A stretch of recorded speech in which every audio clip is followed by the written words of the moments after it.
한 해를 보내고 또 새로운 한 해를 맞이했는데 잘 보내셨죠? 네. 잘 맞이하시고 네. 어쩌면 그 얘기 중심으로 얘기를 하는 게 현실적으로는 적절해 보이는데 우리가 이제 한 달에 한 번 만나잖아요. 자주 만나지 못하고 그러니까 또 너무 늦으면 그럴 것 같아서 오늘은 이제 한 해를 보내고 새해를 맞이한 데 맞춘 이야기는 좀 생략을 하고 아까 말씀드렸던 대로 그동안 어떤 논의들이 진행이 되고 또 어떻게 의견들이 모아졌는지 그 설명을 좀 드릴까 싶습니다.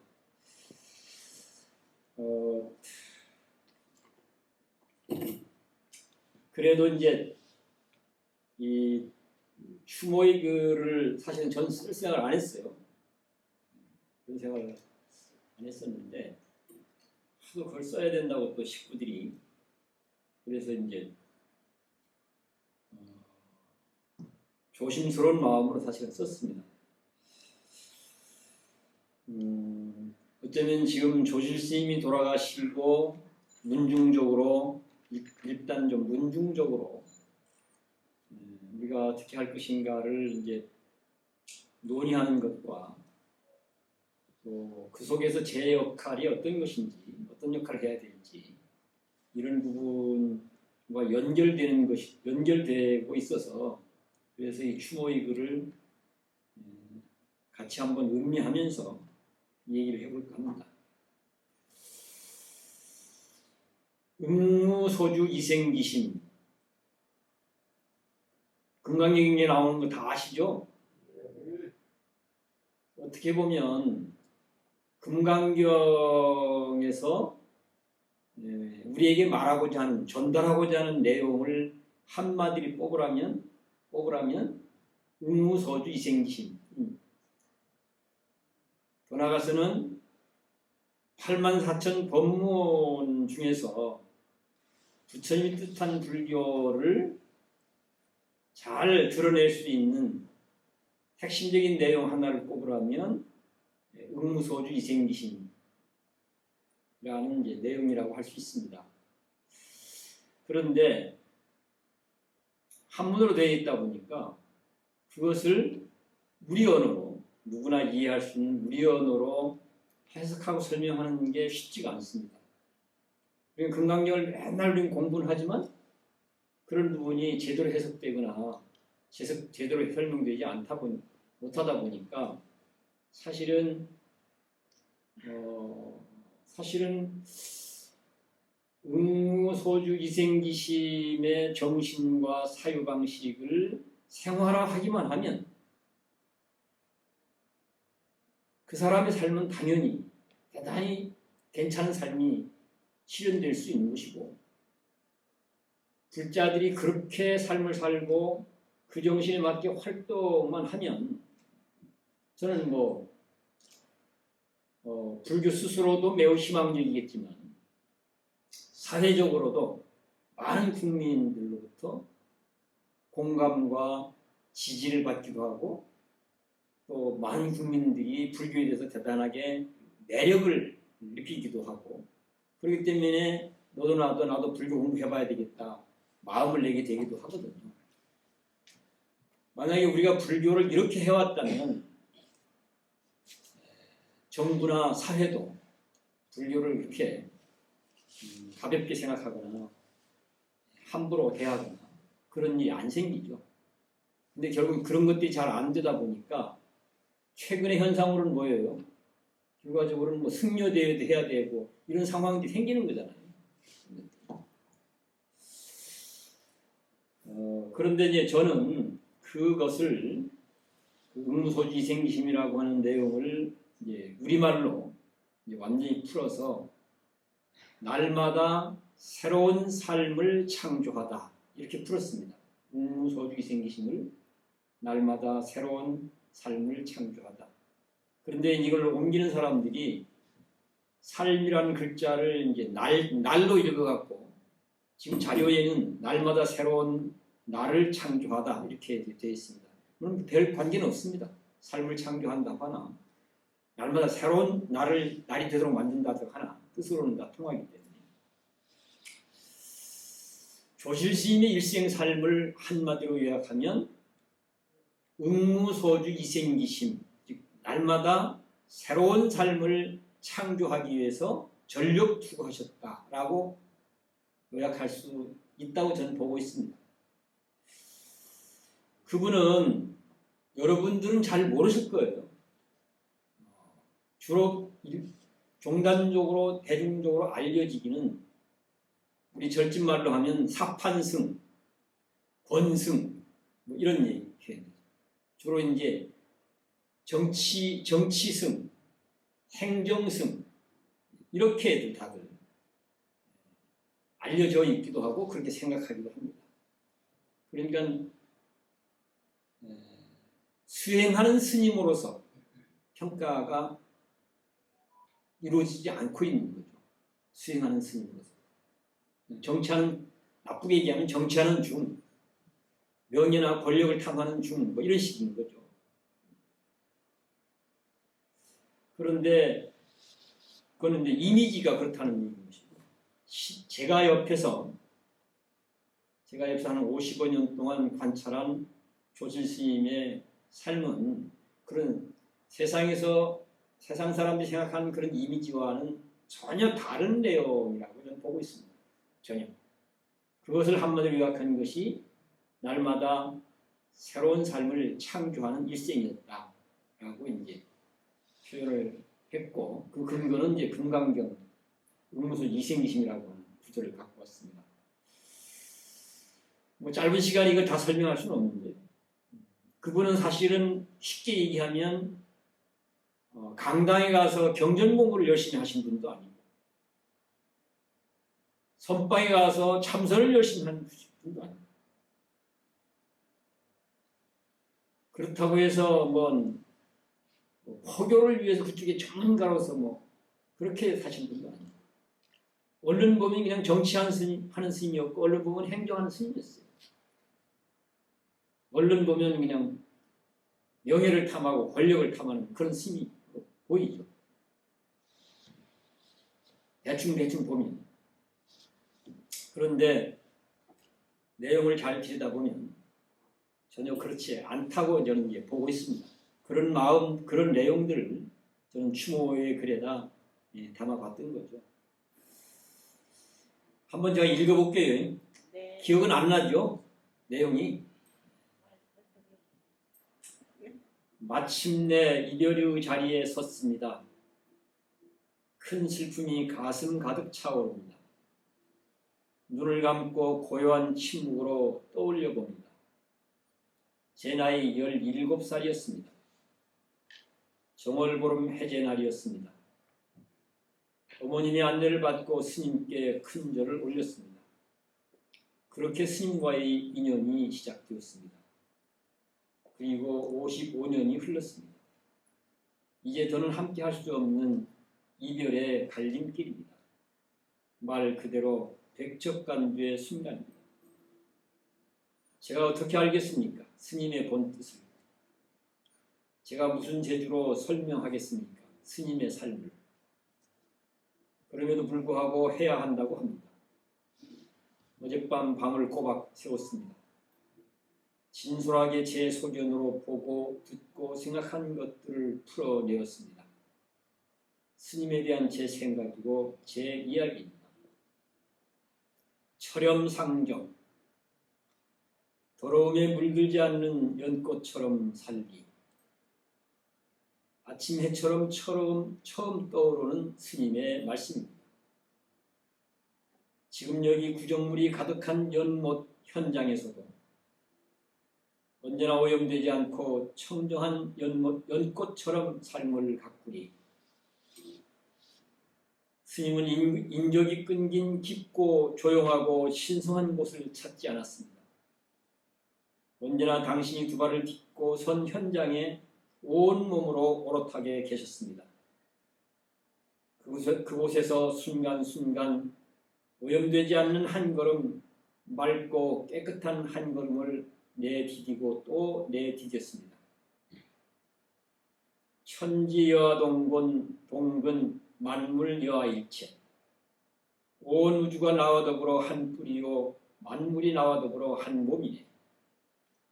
스님하면 저절로 떠오르는 말씀입니다. 지금 여기 나의 진면목인 우주도 만물도 모두 한 몸, 한 마음, 한 생명임을 참되게 알고 확고부동하게 새기며 살리, 언제 어디서나 한순간도 놓치지 않고. 스님은 늘 그 자리에서 고민하고 방황하고 갈등하고 모색하였습니다.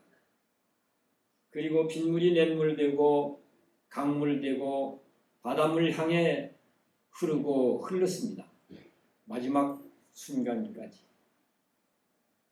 귀일심원 요익중생, 한 몸, 한 마음, 한 생명인 일심의 근원을 토대로 만나는 무생명의 안락과 행복을 위해 기꺼이 정성을 다하리.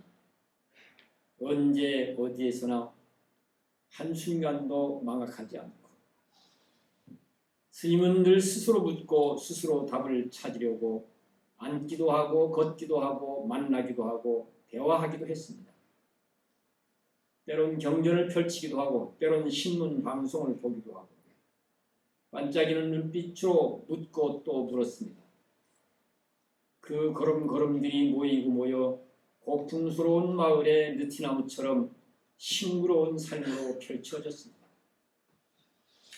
그 세계관이, 그 정신이, 그 마음이 일상에선 차 안에서 화두 챙김으로, 마당에서 홀로 불전을 향한 예배로, 파카만년 비 아닌 볼펜으로, 밥상에선 꼭꼭 잘 씹어 잡숨으로, 만나는 사람들에겐 따뜻한 인사로, 상자들에게는 냉철함의 보살행 수행으로 드러났습니다.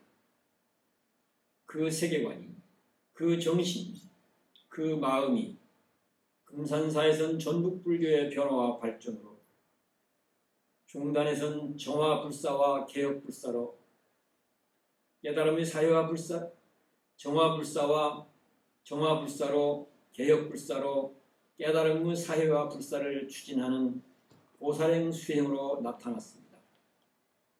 그 세계관이, 그 정신이, 그 마음이 한국 사회에서는 민주화운동으로, 남북평화 통일 교류로, IMF 사태 극복으로, 종교화합과 인권 환경운동으로, 위안부 할머니를 돕는 보살행 수행으로 모습을 보였습니다. 그리고 21세기 지구촌 무대에선 사단법인 지구촌 공생회를 창립하여 고통과 불행으로 내모는 분쟁지역, 빈곤지역, 기타 재난지역 등 손발이 닿을 수 있는 곳이면 그 어디도 마다하지 않고 걷고 또 걷는 보살행 수행으로 자신의 면목을 보여주셨습니다. 그리고 마침내 보살행 수행으로 표현되는 당신의 삶 자체가 임종에 지음하여 남기고 싶은 최고의 한마디라고 하였습니다. 말 그대로 앉는 것도 깨달음의 실천인 보살행 수행이요, 걷는 것도 말하는 것도 침묵하는 것도 깨달음의 실천인 보살행 수행이었습니다. 제가 소박하게 이해하고 설명한 내용이 스님의 뜻과 스님의 말씀을 오염시키지는 않았는지 두렵습니다. 혹 문제가 있다면 스님께서 또는 함께 하시는 대중들께서 운수보살의 장군 죽기로 경척해 주시길 청합니다. 다시 눈 감고 살아온 이 순간까지 세월을 떠올려 봅니다. 평소 도법은 스님의 말씀을 잘 듣지 않았습니다. 따뜻한 밥상 한 번, 용돈 한 번 올리지 않았습니다. 불교라고 말하면 그 첫 자리는 제 자리입니다. 뒤늦었지만 할 수만 있다면 스님께서 보여주신 깨달음의 실천인 보살행 수행을 내 삶으로 살도록 하겠습니다. 그리하여 그 첫 자리가 효도라면 제가 그 자리를 차지하겠습니다. 스님, 걱정하지 마시고 편안히 가십시오. 거듭거듭 감사합니다. 또 다른 시절 인연을 기억하며 이별의 큰절을 올립니다. 네.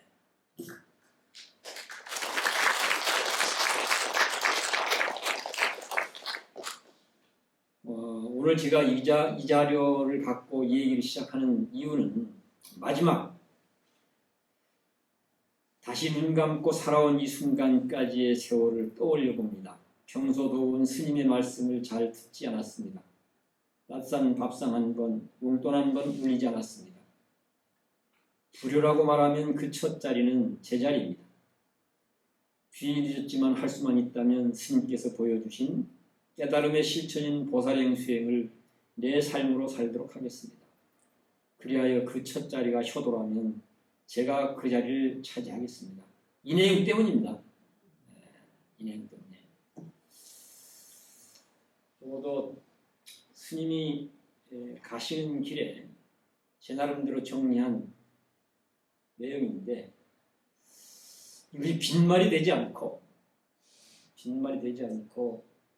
내 삶이 되기도 하고, 당신이 일생 원력을 갖고 전북불교를 희망교로 만들어 보겠다고 노심초사 하셨는데, 당연히 그분의 뜻을 잘 이어서 우리 교구 불교가 희망적으로 갈 수 있도록 하는데 내가 할 수 있는 일이 있다면 해야 마땅하지 않겠는가, 그런 마음이고요. 또 수연사도 제가 이제 이 불사를 할 적에 직접적으로 제가 뭐 관여하거나 역할하거나 그러지는 않았습니다. 조실 스님이 대단하게 큰 마음을 먹고 큰 공을 들여서 만들어낸다는 사실은 잘 알고 있습니다. 그때 그 과정에서 이렇게 새로운 도량을 꾸렸을 때 누가 이 일을 맡아서 하면 잘 할 수 있을까 해서 이제 찍은 사람이 누군지 아십니까? 네? 찍은 사람이 우리 저 영진 스님이에요. 영진 스님 아세요? 영진 스님은 지금 선방 수자로서 아주 잘 살아가고 있고, 선방에서 굉장히 촉망받고 신망받는 우리 교구의 도영스님 상자, 맞상자 영진 스님을 찍었어요. 나는 다른 짓 하려고 돌아다니니까 당신 말 잘 안 들으니까 나한테 그런 거 아니에요. 영진 스님을 찍어서 이제 어쨌든 영진 스님 보고 좀 사실은 여러 차례 했는데, 근데 영진 스님 마음을 안 낸 거죠. 그러니까 뭐 다른 대책이 안 만들어진 상황에서 뭐 우선 손 닿을 수 있는 분들이 이제 일을 하게 되는 것이고, 그것이 이제 이 앞에 응스님이 있나? 네. 응스님하고 지금 우리 재관 스님이 하고 있고, 이제 지금 주지 스님도 뭔 마음인지 계속 나보고 수연사를 맡아서 어떻게 하라고 요구를 해요. 문중에서도 그래요. 난 사실 하기 싫어요. 이런 내 능력도 있지 않고, 이런 쪽에 내가 크게 이런 쪽에 관심이 있는 사람도 아니고, 내가 하고자 하는 부분 또 있는 건데. 그런데 어쨌든 뭐 그런 상황이 되어서 이것도 뭐 문중적으로 인연이 되어서 내가 이 교구에서 스님이 되고 여기까지 살아왔는데, 조실 스님이 갖고 있었던 그런 원력을 모르는 바도 아니고, 또 문중이 요구하는 것들을 가볍게 생각할 수도 없고, 고민하다가 최근에 정리를 했습니다. 하나는 이 일하고 관계없이 뭐 17교구 불교는 뭐 주지심을 위주로 해서 본말사 주지심 중심으로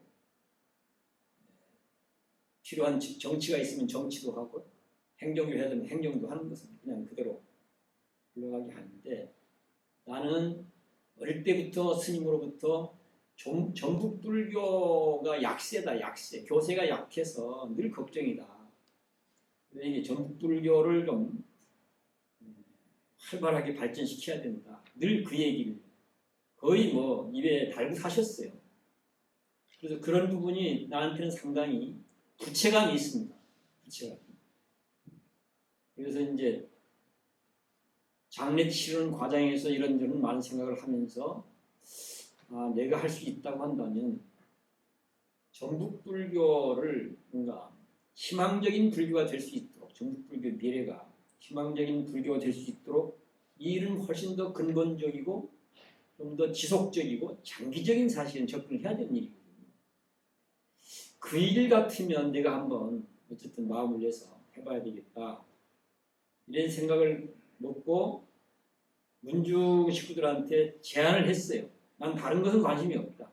다른 것은 관심이 없고 스님이 일생 화두처럼 붙잡고 있었던 우리 교구불교 또는 전북불교를 전북불교의 미래가 희망찬 불교가 될 수 있도록 그런 일을 문중이 좀 결의하고 화합해서 그걸 해보겠다고 한다면 나는 그건 내가 역량이 뭐 어떨지는 알 수 없지만 내가 할 수 있는 최선을 다해서 한번 해보겠다. 그렇게 제안을 했어요. 그래서 문중이 전폭적으로 거기에 동의를 하고 그래 한번 그렇게 해보자. 그렇게 해서 이제 그것을 그 길을 열어가기 위한 이제 이야기들을 시작을 하고 있습니다. 그런 과정이 이제 또 수연사 문제까지 얹힌 겁니다. 수연사 문제까지. 그래서 그러면 전북불교를 희망적으로 만들어가기 위한 차원에서 그럼 수연사도 그러면 어쩌면 실상사가 산중사찰로서 현대사찰이 어떻게 해야 될지 하는 부분에 대한 모델이 될 수 있도록 하자고 해서 사실은 저는 거의 한 20, 30년을 사실 처착하고 있거든요. 실상사 사부대중공동체와 마을공동체라는 이름으로. 그리고 아직도 미약하긴 하지만 종단적으로 상당히 주목하고 있습니다. 왜냐하면 지금 농촌사찰은 거의 기회 안 보여요. 농촌이 무너지는 것과 함께 절도 문 닫을 수밖에 없는 상황으로 가고 있습니다.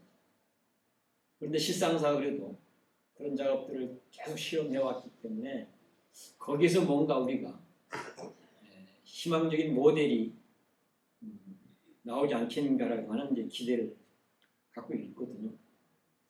근데 수연사는 이제 새로 지어진 절이잖아요. 도시에. 그러니까 어쩌면 도시형 사부대중 공동체 포교당, 도시형 사부대중 공동체 포교당이라고 하는 걸 하나의 모델이 될 수 있도록 수연사를 한번 작품을 잘 만들어보면 그것도 전북불교 미래를 만들어가는 내용으로서 큰 의미가 있겠다. 그렇게 해서 이제 그런 걸 도시형 사부대중 공동체 포교당으로 작품을 잘 만들어 보도록 하자는 취지에서 나보고 그 일을 하라고 한다면 그런 차원이라면 내가 한번 그것도 감내해보겠다. 그렇게 해서 이제 결과적으로는 제가 그렇게 하기로 했어요.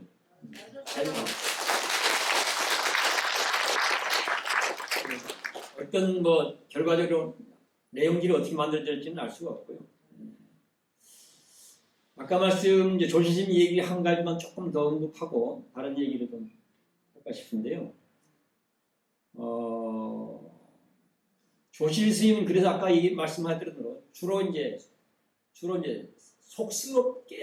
속스럽게 살아갔던 분으로 그렇게 이미지가 되어 있습니다. 진정한 수행자로 이미지가 되어 있지 않아요. 수행자로.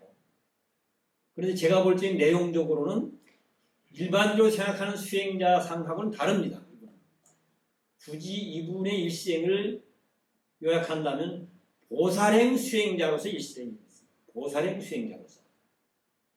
이것이 이제 돌아가셔서 상 치르는 과정에 저는 확인이 됐다고 봅니다. 확인이. 제가 어릴 적에 해인사 강당에도 가고 선방에도 살아보면 송월주 하면 정치승, 사판승. 그러면서 나보고 뭐라면 야 송월주 상자가 어떻게 선방에 다 왔냐? 이래요. 돌아가신 지관스님 이런 분들 다 같은 또래들이거든요.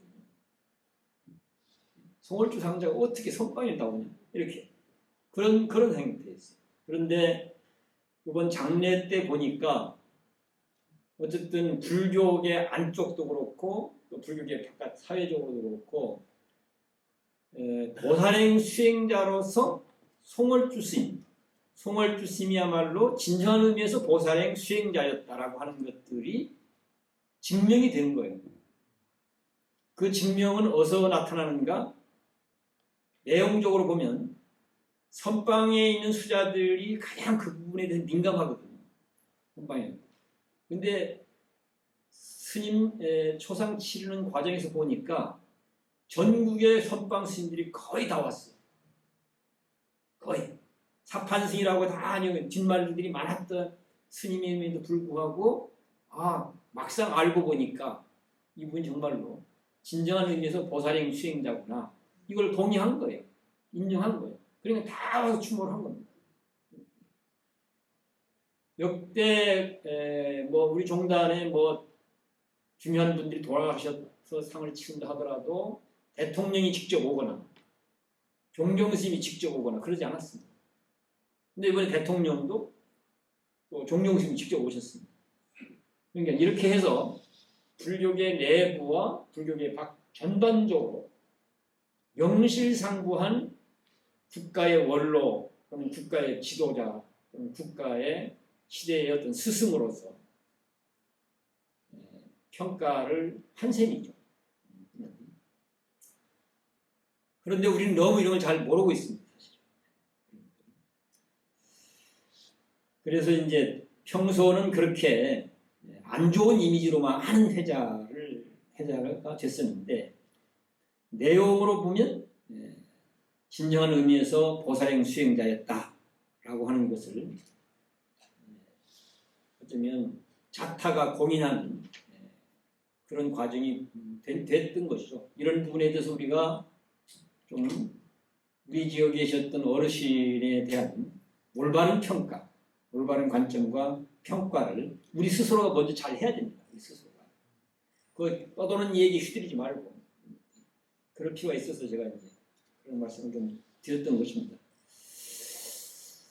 그 내용 중에 좀 얘기 더 할 게 있는데요. 오늘은 다음 기회에 그 내용은 얘기하고 오늘은 어쨌든 현재 상황에 대한 그래서 문중회의에서 우리가 합의한 걸 이제 간단한 정리한 게 있어요. 그걸 한번 이제 읽으면서 공유를 할까 싶습니다. 태공당 월주 대종사의 백제를 마치며 그러면서 이제 문중회의 화합과 혁신의 발걸음을 시작합니다. 조실스님 백제를 치기까지 대중들의 마음을 잘 모으고 추슬러 원만하게 백제를 치러낸 문도 및 교구 대중과 함께 해준 지역 불자들에게 진심으로 감사의 마음을 전합니다. 척박한 환경에서 문중과 교구를 안정시키고 나아가 종단과 세상을 위해 쉼없이 헌신하셨던 어른의 빈자리가 크게만 느껴지는 지난 100일이었습니다. 한편으로는 문중과 교구, 전국 불교 희망찬 레일을 여는 것이 그분의 뜻을 기리고 계승하는 일임을 거듭거듭 확인하는 시간이기도 했습니다. 백제를 준비하면서 태공문도회 운영위원회에서는 백제가 조실스님을 추모하는 회양의 자리이자 문도 화합으로 전국 불교의 희망을 만들어가는 또 다른 시작이 되게 하자고 마음을 모은 바 있습니다. 이에 따라 백제를 앞두고 직계상좌, 손상좌, 불교시행단체, 불교시민단체, 종무원 등을 만나 문도회 및 교구 운영, 지역사회에서 역할에 대한 의견을 청취하였습니다. 소박한 만남이었지만 이야기 내용은 풍성했습니다. 먹이고 풀어내야 할 응어리진 과거도 있었고 함께 머리를 맞대고 해결해야 할 현안도 적지 않았습니다. 불교인들 모두가 자부심을 가질 만한 전국 불교를 만들어가자는 미래에 대한 기대와 희망도 확인할 수 있었습니다. 오늘 조실스님의 백제를 회양하면서 우리 태공문도의 운영위원회는 문도디 화합하여 전국 불교의 희망을 만들어가기 위해 문도 화합과 교구 혁신 그리고 전국 불교의 희망찬 미래를 위해 다음과 같은 방향에서 최선의 노력을 기울이고자 합니다. 하나, 대중공여와 화합을 최고의 이상이자 가치로 삼겠습니다. 문도들부터 자주 만나 소통하면서 서로 이해하고 신뢰하도록 노력할 것입니다. 교구 내에 민주적 운영 질서와 공정한 운영 풍토를 조성하고 차이가 갈등과 다툼으로 비화되지 않도록 대안적 공의제도와 풍토를 형성하겠습니다. 사부대중이 서로 존중하고 대화하면서 불교의 미래를 모색하는 사부대중 공동체가 지역 곳곳에서 약동할 수 있도록 지원하고 지지하고 지원하겠습니다. 둘, 발심에서 열반까지 보장되는 교육, 수행, 복지 체계를 세워가겠습니다. 사부대중이 함께 수행, 교육, 복지 체계를 만들고 가꾸며 불교를 위해 평생 헌신한 제가자들도 평생을 의지할 수 있는 불교가 되도록 하겠습니다. 당장 실천할 수 있거나 교구 차원에서 추진되고 있는 사업들은 문도회가 적극 뒷받침하고 장기적으로 진행해야 할 사업들을 꾸준히 진행하겠습니다.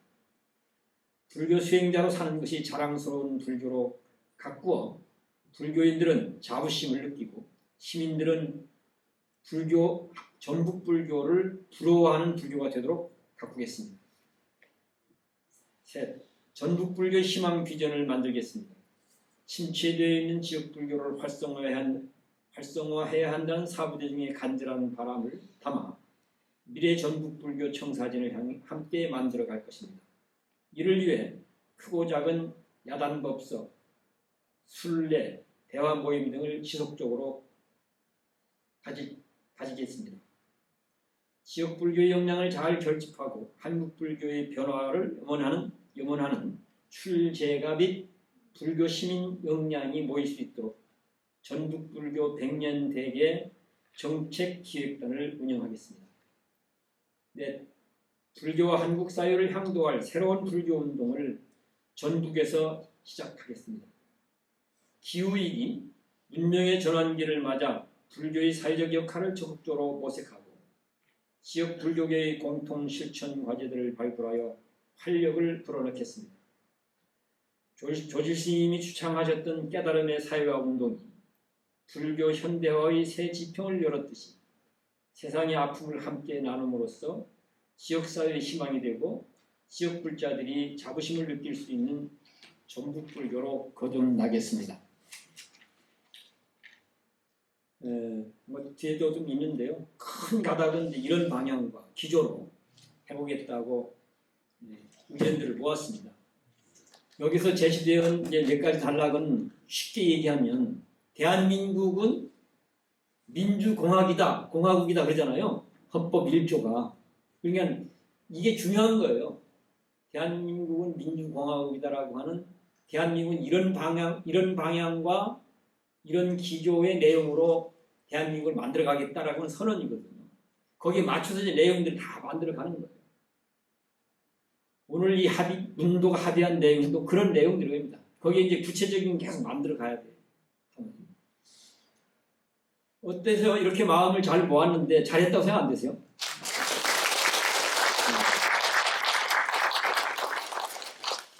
그래서 이걸 내용들을 잘 채워가야 되는데 그건 뭐 과제입니다. 이 내용들을 채워가도록 하는 중심 도량을 수연사로 하자고 정리한 겁니다.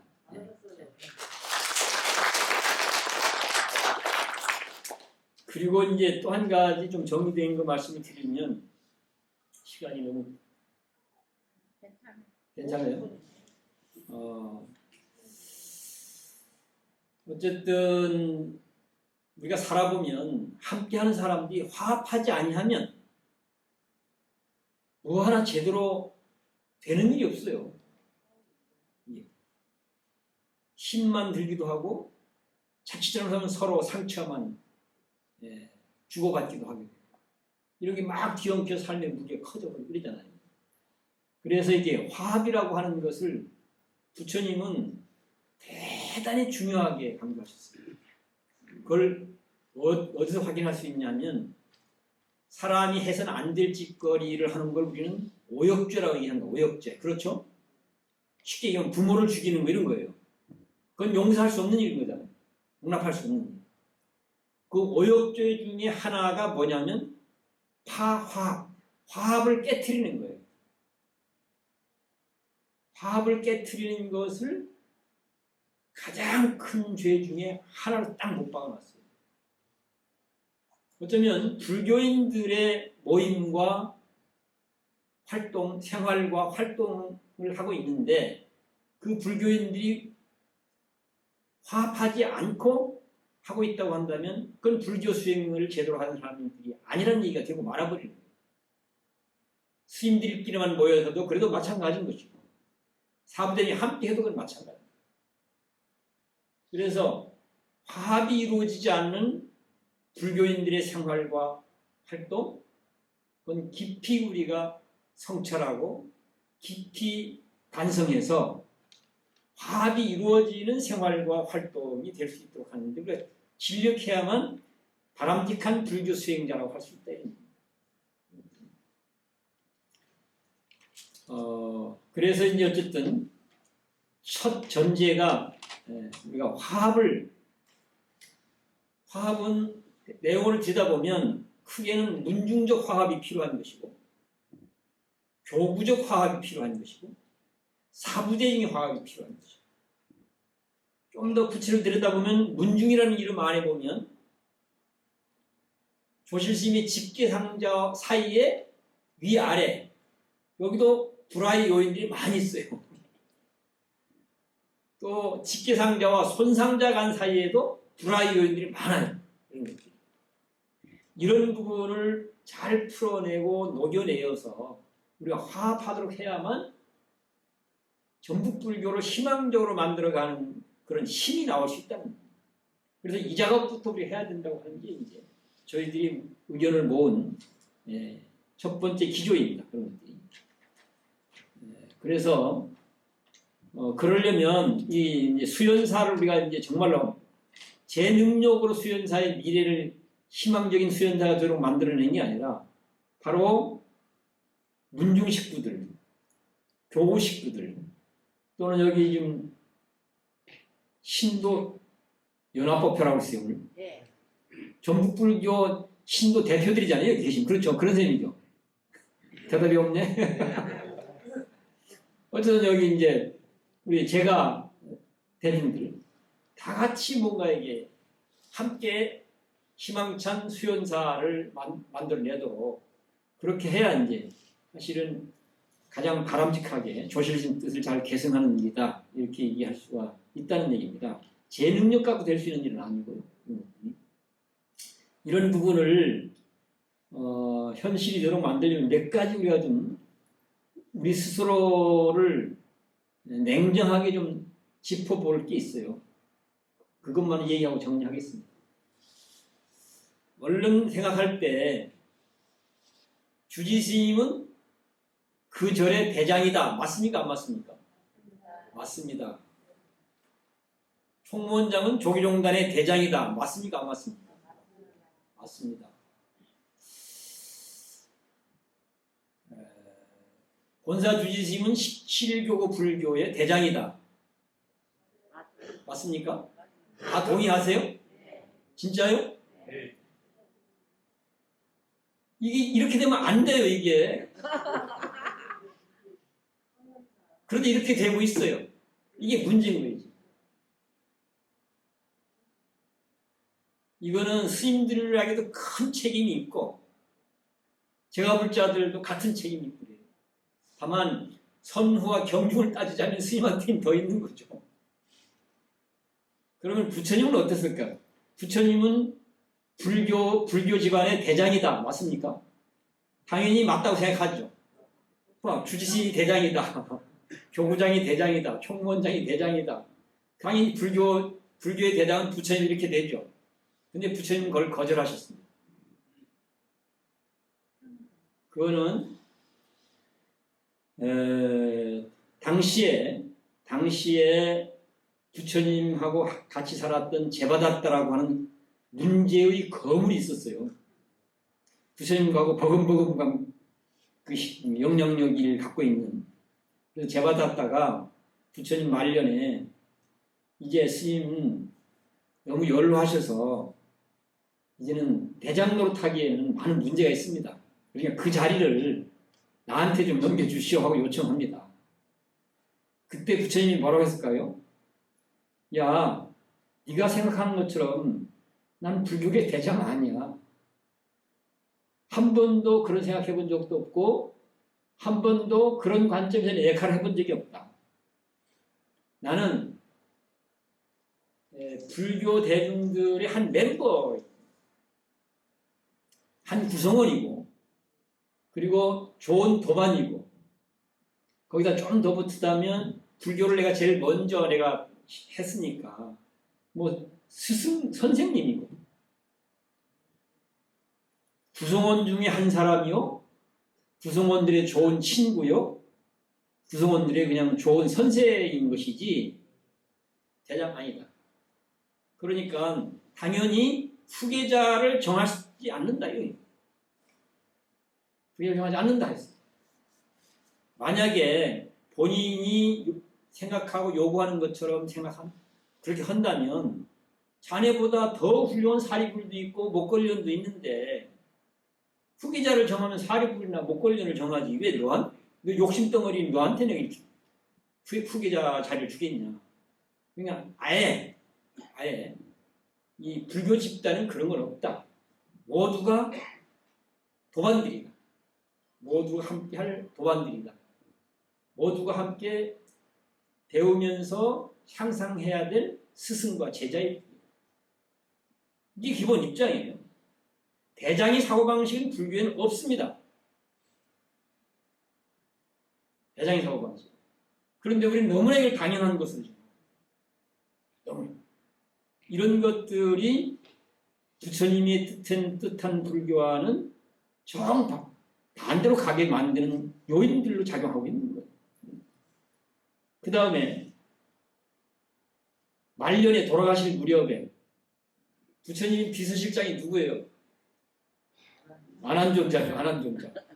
안한존자 부처님이 이제 돌아가시려고 너무나 이제 말년에 힘들어하고 고통스러워하면서 아이고 이제 돌아가시겠구나 하는 걱정스러운 상황이 되니까 안한존자가 부처님한테 묻습니다. 세준이시여, 부처님 살아계실 때는 우리가 다 부처님을 의지해서 불교 수행자로 살고 활동을 했는데 돌아가시고 나면 우리는 어떻게 해야 됩니까? 누구를 의지해야 됩니까?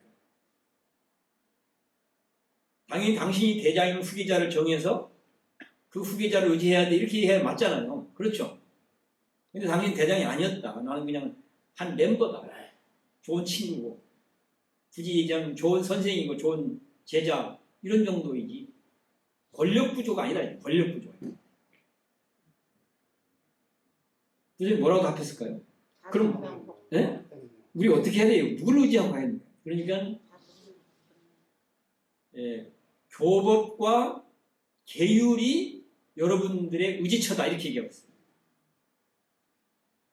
교법과 계율이 여러분들의 스승이 대장이 아니다 이런 얘기입니다. 왜 그럴까? 우리 한 사람 한 사람이 다 천상천하 유아독존의 가치를 갖고 있는데 도대체 누가 대장이고 누가 졸개냐? 거기엔 대장도 없고 졸개도 없다. 다 당당한 주인공들이다. 이런 얘기죠. 그래서 교법과 계율을 스승 삼아서 살아야 된다. 이렇게 얘기하고 마지막 유언은 법을 등불로 삼고 자신을 등불로 삼아라. 법을 귀처로 삼고 자신을 귀처로 삼아라. 이렇게 얘기를 하고 있는 거예요. 이런 내용이 부처님이 갖고 계셨던 본래 뜻한 바에 이런 내용을 우리는 매일 독경을 합니다. 독송을. 언제 할까요? 개경계의 찌끝 구절이 뭐예요? 원의 열의 진실이 열애의 진실한 뜻을 내가 참되게 알기를 바랍니다. 그 말은 무슨 얘기예요? 열애의 진실한 뜻에 맞게 내가 살아가겠다. 그래야 진짜 불자라고 할 수 있지 않냐 이런 얘기예요. 이 말을 우리 조실심한테로 가져와 보면 마찬가지 얘기가 됩니다. 조실심 뜻한 불교. 조실심이 일생 화두처럼 붙잡았던 우리 지역 불교를 열애의 뜻에 맞는 불교, 열애의 뜻에 맞는 불교 활동. 그러면 전북 불교는 저절로 자랑스러워지고요. 저절로 희망차지게 되어 있습니다. 그래서 이게 화합승가의 예 같은 것도 사실은 우리가 같이 얘기를 해봐야 되는데 오늘은 뭐 그렇게까지는 못 가겠습니다. 시간적으로. 다만 불교에는 특별한 대장이 따로 있지 않다. 모두가 좋은 도반들이다. 거기다 조금만 우리 더 이제 내용을 더 보탠다면 굳이 얘기하자면 좋은 스승이고 좋은 제자, 좀 좋은 도반, 그 구성원 모두가. 그러니까 수연사에서 좀 그런 불교가 이루어질 수 있도록, 그런 불교가 이루어질 수 있도록 했으면 좋겠다 하는 게 이제. 그런데 그런 일들을 하려고 들면 그것이 가능하도록 하기 위해서 누군가가 애써 역할을 해야 되거든요. 그러면 누군가가 애써 역할을 하도록 하려면 그것이 가능하도록 뒷받침이 돼야 되는데 뭐가 필요하겠습니까? 재정이 필요하게, 재정이. 근데 그냥 수연사에 재정이 없어. 수연사에. 그런데 문중회의에서는 수연사 말고 전북불교 미래를 만들어 가기 위한 100년대의 정책 기획단을 꾸렸어요.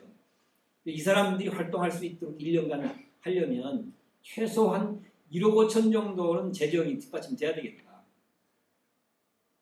근데 금산사도 그럴 수 있는 여력이 없잖아요.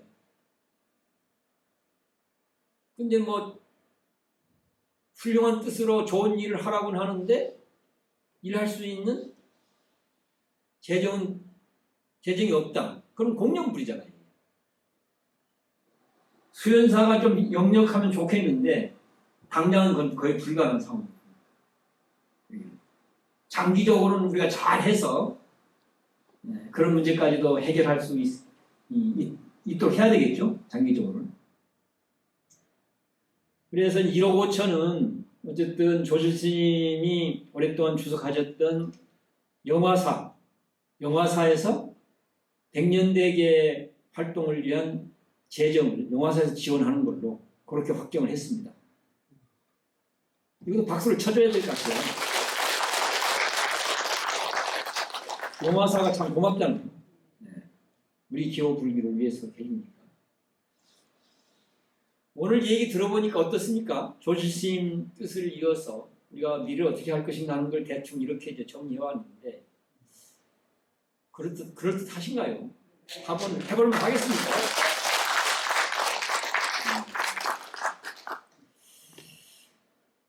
그러려면 여러분들이 모두가 일단은 장기적으로는 수연사 자체가 역량을 길러서 그런 문제까지 다 우리가 감당하는 수연사가 되도록 해야 되는데 당장은 안 되니까 그것이 가능하도록 하는 토대를 우리가 만들어야 되잖아요.